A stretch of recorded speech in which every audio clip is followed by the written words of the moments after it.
Last week, we read stories about cursing, mostly in the form of shamanic spell and amulets. If you missed it, the link's in the description and at the corner of the screen. But even without formally going through that kind of spell or ritual, it is not uncommon, however casually, we spout a curse to each other. After all, you'd have to be incredibly lucky to have met none you hated so much that you wished him or her a little misfortune. Most of them are, of course, harmless. But when the hate is so strong and the curse so persistent, words have power, as they say. Today we are taking a look at stories about not-so-benign, ordinary people's curse and grudge. Some of them could be more of the karma fulfilling her justice, but others are a bit more sinister. All in all, they could be cautionary tales for us not to be too hateful. So here are 6 allegedly true stories from Korea about curses and karma. As always, handpicked, translated and narrated by your host, Anthony. I entered high school in 2002. I and a friend then joined a school club named International Culture Study. Well, culture study my arse. The club was dominated by a group of wayward bullies. Drinking and smoking were nothing for them, and we, the newbies, were threatened to bring them certain quota of money weekly, usually by stealing or robbing from fellow mates. Failing that, the senior club members punished us both physically and emotionally. In the end, I quitted the club, but my friend stayed on for whatever reason and continued to struggle to fit in. All was in vain. My friend didn't drink or smoke and was too soft to steal or rob. He ended up being flogged mercilessly by the bastards of the club. One day I didn't complete my homework and sneaked my friend's notebook to quickly copy down his answers. And there I found he had scribbled down the name of his biggest bully in red ink numerous times. Underneath them were all sorts of swear and curse to him, and a detailed wish how he'd like to see him die. By a motorbike crash, to be specific. A few days before summer vacation, the bully died. The brake of the motorbike failed, and already speeding bike crushed into the car that was crossing the intersection. It was exactly as the curse my friend had written. It gave me goosebumps when he said in a low voice, "A dream comes true." At the time I assumed a desperate curse could really work. But by now I wonder if it wasn't that my friend did something to the bully's motorbike.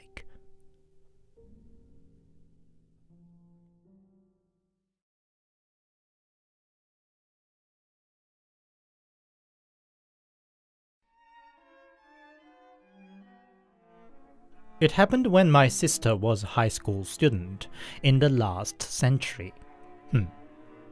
I went to the same school myself, but 3 years after her, yet this story was still talked among students till then. In her last year there, in her class was a male student, brilliant enough to always stay in the top 5 the whole year. But apparently that wasn't enough for him. He would be banging his head on the desk if he missed 1 point from the test. His mother was equally pushy. Every evening his mom would pick him up from the school to take him to the famous cram school all the way across the town. When that didn't bring him a meaningful result, his mom opted to get him a private tutor who happened to be the older sister of the boy's fellow mate. They initially wanted a male tutor, but that she went to the exact university and major the boy aimed for himself played a major factor of the choice in the end. It seemed all well at first, but soon it was revealed the tutor and the pupil had a crush on each other, and that the tutor got pregnant too. The time was still such that the girl was condemned more than the boy when something like that happened. The pushy, Karen-type mother of the boy shamed the tutor and the family, calling her a loose girl, and it became a dirty dogfight between the families. The boy cut all the contacts from his lover as his mom instructed, while his mom went to the tutor's university to publicly shame her and call for an abortion. Failing to get hold of the tutor, the mother even came to the son's school and shouted to the tutor's younger sister, "Wherever are you hiding that bitch? Call her in right now!" etc. Of course, everybody in the school and the neighborhood got to learn what was happening. The poor pregnant girl killed herself in the end, while the rest of the family was away for Chuseok holiday. I hear she wanted to keep the baby, but was so stressed out under the whole situation, she was but a skeleton by the time she committed suicide. The boy and the dead woman's sister still attended the same school. With just a few months to SAT left, neither could afford to change school. And of course, would growl at each other's sight. The boy did seem to suffer a bit of a consequence. He would occasionally go into a panic attack, gasping with hyperoxia. People talked behind him how his dead lover too would have gasped for air when she hung herself. Nevertheless, he managed to go to the university he wanted, went to study abroad, finished his PhD, and got a great job. Except, at his mid-30s, he already married 3 times and failed them all. Divorced the first and lost the second and third to an accident and suicide respectively. Even while married, he failed to have children and went around fertility clinics. Apparently, he's the only son in the family and under enormous pressure to produce the next generation. His scandal was so famous that his old colleagues are still talking and following up with how he is doing. And everybody says he must be cursed from the poor lover from his teenage years.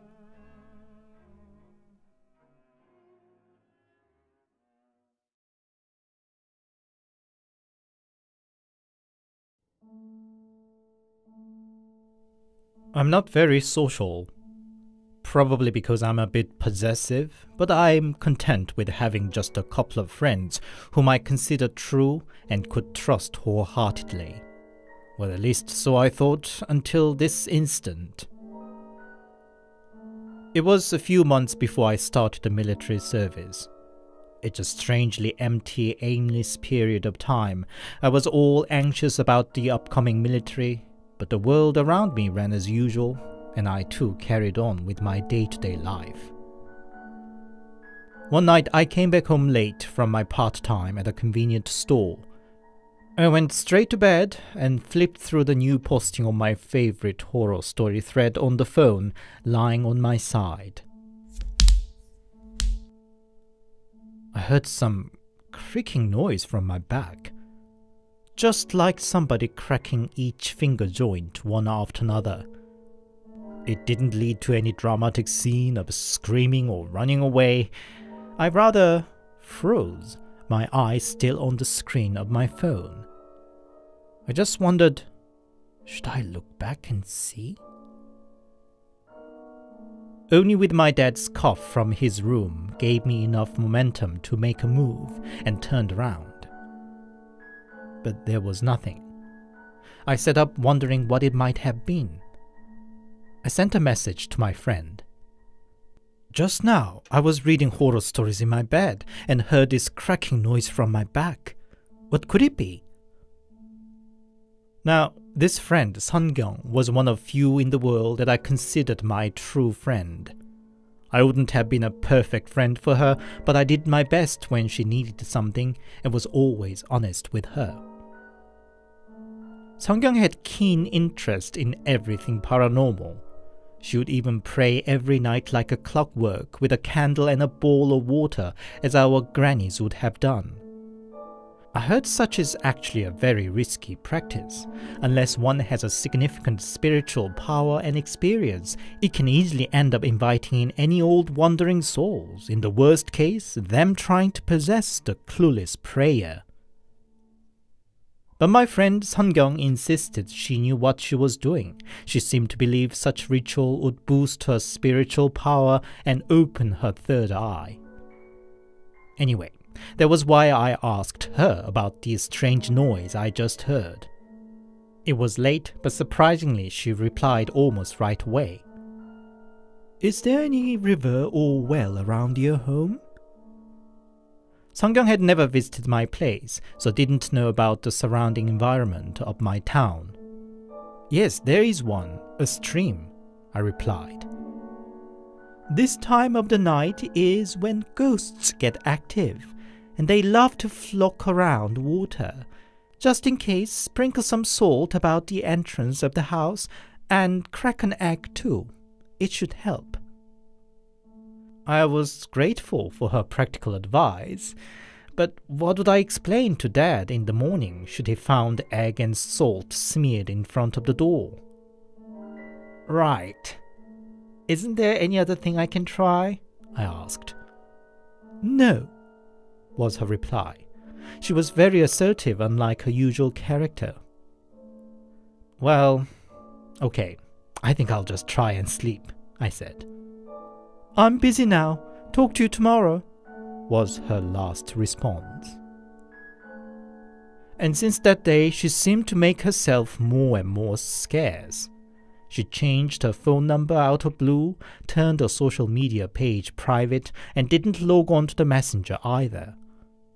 I wondered if she wanted to be left alone for some reason, and decided to wait patiently till she contacted me first.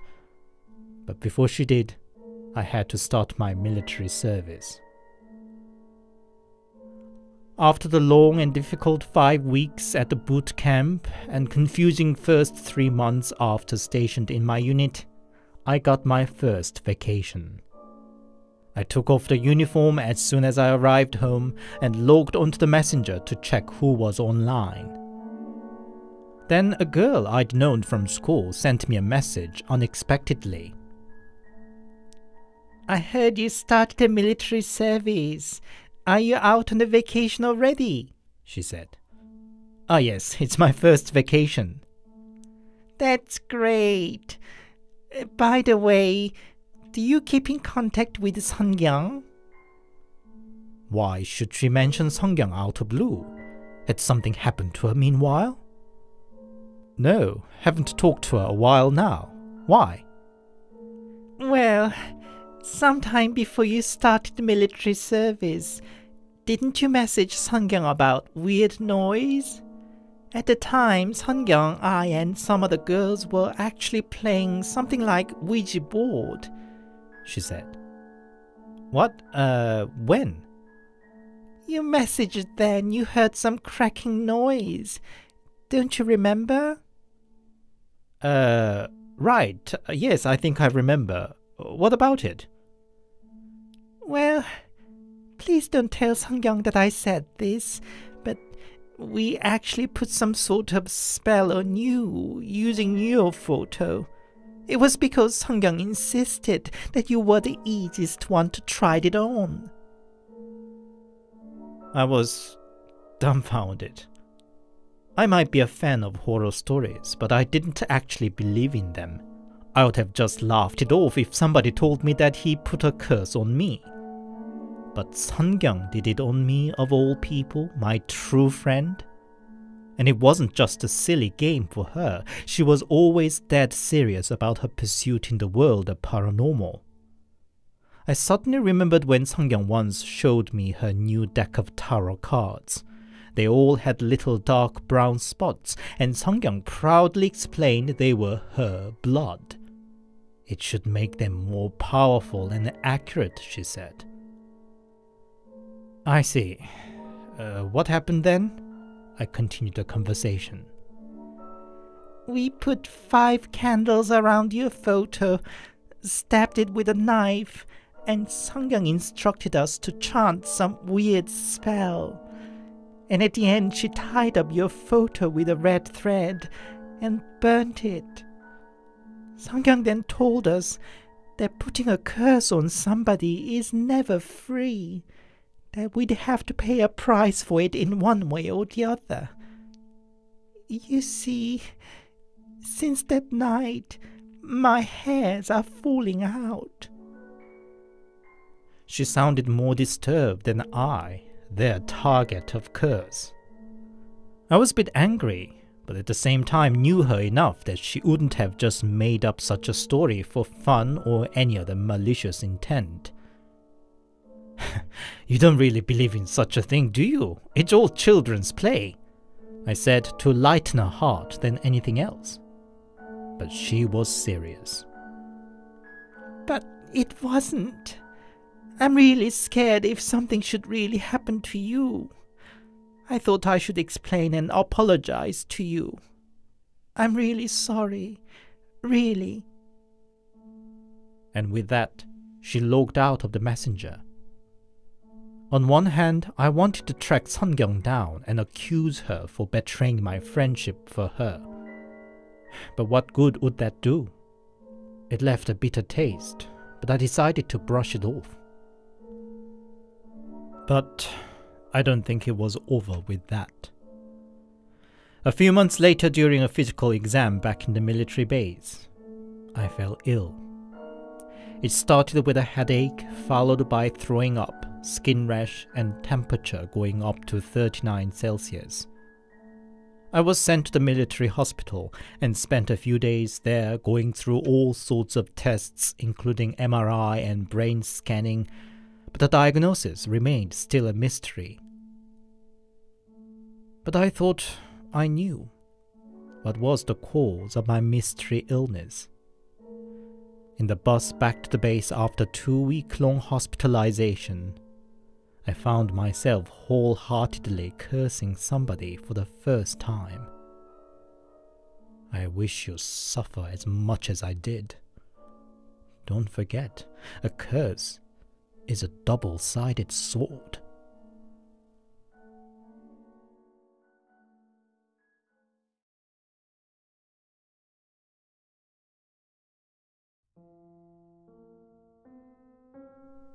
My granny has lived in a small village all her life. Naturally, villagers knew the ins and outs of the whole neighborhood, and this is a story of one of them. 2 doors down from Granny's lived a young couple with 3 kids. But then the husband had an affair with a barmaid working in nearby town. The barmaid knew he was a married man with children, but it didn't stop them from setting their own home in town. The wife was left in dark for a long time, but you know how the rumor works in small villages. When she finally learned about her husband's affair, she blamed, argued, and begged him to come back to the family. But well, he declared he could not leave his lover and carried on hopping between 2 women. Well, more his lover than his poor wife, naturally. The ex-marital couple even got 3 children of their own, too. Of course, the wife suffered a lot, and probably for that reason, died young, still in her 40s. Granny didn't make it clear if she died of illness or if she killed herself. Now, what's chilling is, after the wife passed away, all 3 kids from the lover died off one by one. The oldest one was epileptic from the birth and died during one severe seizure. The daughter committed suicide, and the youngest son died from a farming vehicle accident. The last case was said to be under particularly strange and unlikely circumstances. Once shamelessly confident lover now has become a lonely old woman, left alone and poor. Of course, nobody could be sure what exactly happened, but considering how resentful the wife must have been and how unlikely in this day and age all 3 siblings die away before they're 40, villagers believe it was the curse from the poor wife.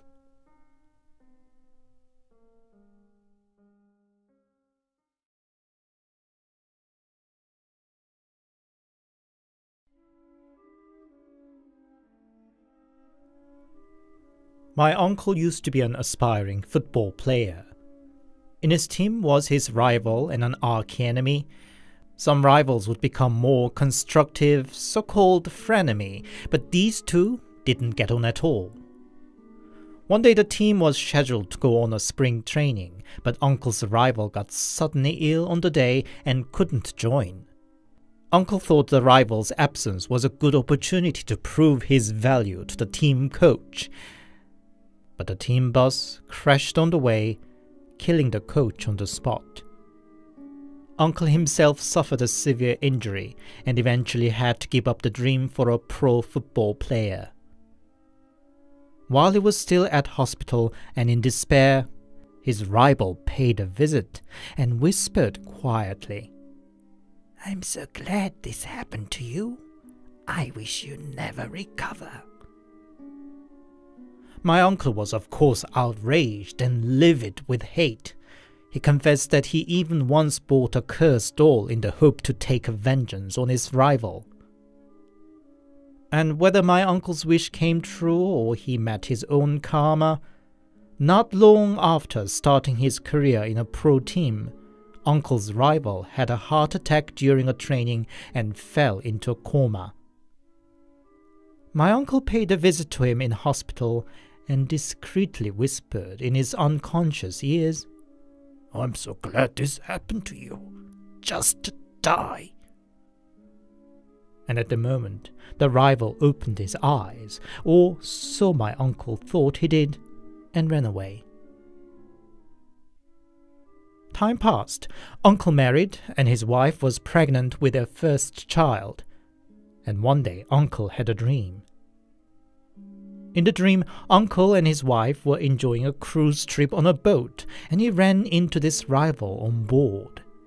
He jumped on Uncle as soon as they met, and Uncle too, feeling renewed hate for him, fought back. After some dogfight, suddenly appeared a gun on the floor. Uncle instinctively knew whoever grabbing the gun first would win this fight, and also knew his rival was thinking exactly the same. The fight turned into a race to the gun, and for just a matter of a split second, the rival snatched the gun and aimed it towards Uncle. Even though he didn't realize it was a dream, his hate was so strong that Uncle didn't feel any fear. Reading Uncle's daring expression, the rival suddenly turned the gun to Uncle's wife and shot her. Uncle jumped on the rival and punched his face to pulp, and yet he carried on laughing. And just like that, his wife died during the childbirth. However unreasonable, Uncle firmly believed it was because of the dream and his evil rival, and waited for the day he reappeared in his dream all his life, that he would have his revenge. And Uncle passed away a week ago in his sleep. I think he met his rival in the dream for one last time.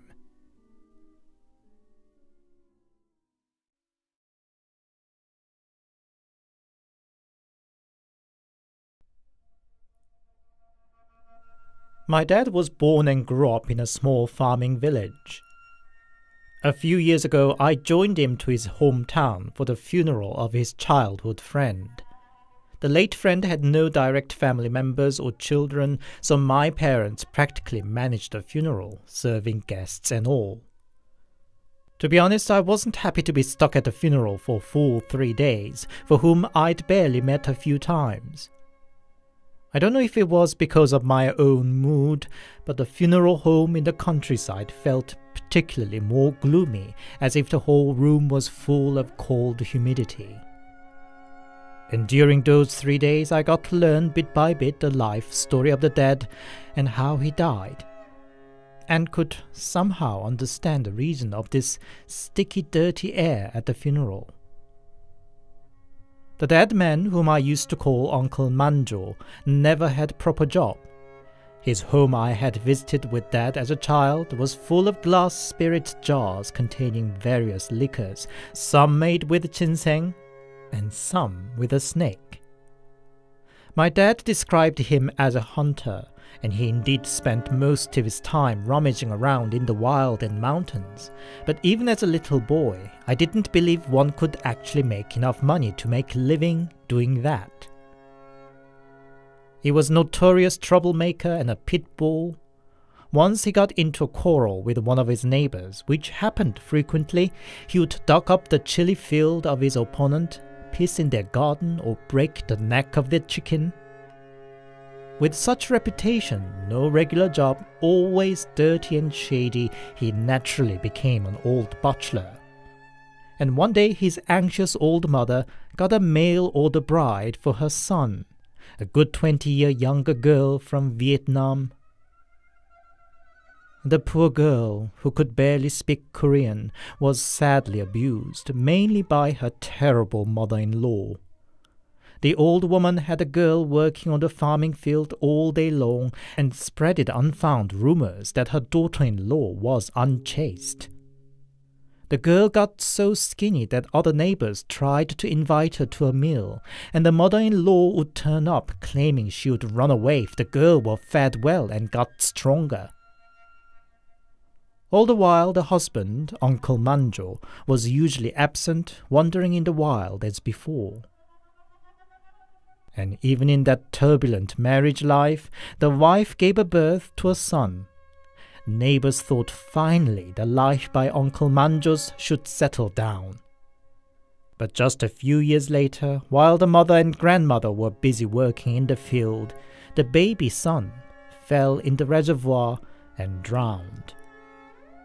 The old mother-in-law now downright accused the poor young mother, a cursed one who killed the baby.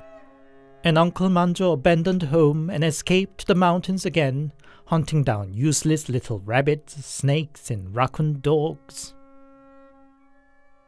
And one day the poor wife was found drowned in the reservoir too. Whether it was an accident or a suicide, who could tell? Or maybe they just didn't want to know anyway. Not long after, the vile mother-in-law too died of an old age, and now left all alone, Manjo spent most of his time in the mountains, until one day found dead, presumably slipped and fell from a cliff. What gave me a chill was what my grandma told me. Shortly before her death, the Vietnamese wife vented in a broken Korean how she hated Uncle Manjo more so than her hateful mother-in-law. Should she die before him, she would see to it that he didn't die peacefully. His dirty body should be eaten by such little wild animals that he had casually killed. She hated all the other villagers too, and she'd take a revenge on them. And Grandma added, Manjo's body was found a good fortnight after he died. Naturally, his body wasn't left intact. Mice nibbled and badgers chomped on him. It was a miracle that people could still recognize it was Manjo at all. So, his poor wife had her way after all.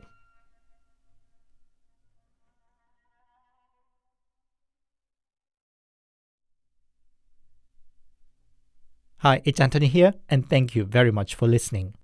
I hope you enjoyed today's stories. In a sense, I wish the justice and karma worked as clearly as in today's stories. Should we be all assured that this is the rule of the world, we would become much more cautious not to willfully harm each other. But life is never so simple, unfortunately, is it? I would have asked you if you too had any experience of your casual curse on somebody coming true or coming to bite you back, but guess that would be a bit too personal story.